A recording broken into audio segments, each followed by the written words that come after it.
This is an example of ethnic cleansing. Is it because of the different religion? Is it because of the different faith? Is it because of the different skin, like a different color?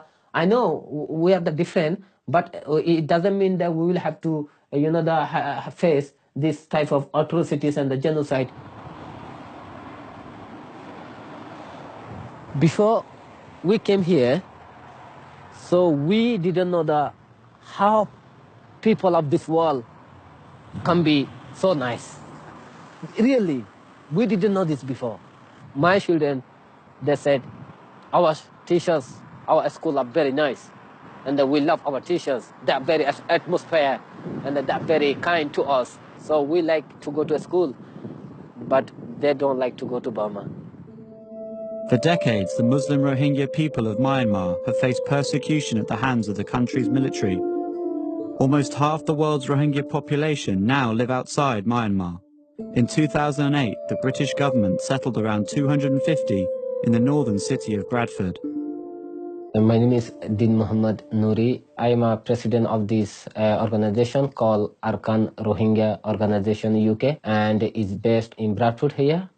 And we have been working with the Rohingya issue since 2010.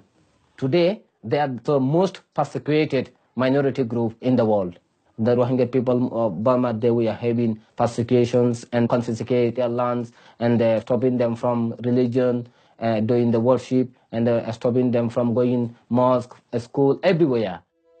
Since the 25th of August, a new wave of attacks by the Myanmar military have left around 3,000 Rohingya dead and forced another 500,000 to flee into neighbouring Bangladesh, in what the UN has called a textbook example of ethnic cleansing.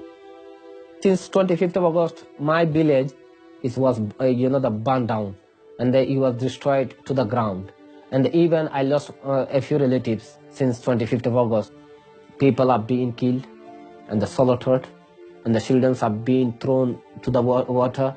All the dead bodies, they are being, pouring the petrol on them, and that they are burning down as well, so that they are trying to hide all the proof of that. This is an example of ethnic cleansing. Some of them managed to cross border into Bangladesh. This is a rainy season going on in Bangladesh, and the people are, they're losing their life, including the children. They are also dying because of the starvation, no food, no sanitation. I have parents there, so it's very difficult for them. Yeah, even me, after coming here, then when I tell them, look, this is our house, and these things we get here, and then we have schools here, NHS, everything we have here. No one's, doing any wrong things to you, or you can't do any wrong things to others. So this is called the freedom of life we are having here. Then if we tell these things to our parents, they just cry. They just cry, and they say, when we will have this life of, the freedom. Even Aung San Suu Kyi, she could stop them, she could control them, but she is not talking, trying to condemn them, but she is absolutely silent.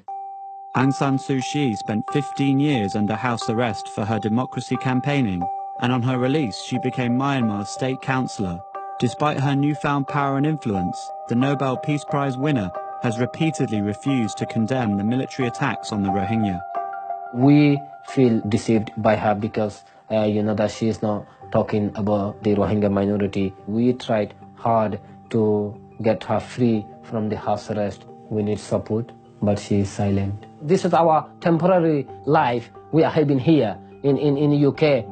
International community, they must come forward to put pressure on Burmese government so that we will have a good life in Myanmar. And if we get back our rights from the Burmese government, of course we will return to our own country. I don't know how to express my anger or my sadness. Yesterday when I told my parents that I'm coming to Bangladesh, they said, don't come here, don't come here. Why? Because if we see you once again, and they will not let you go.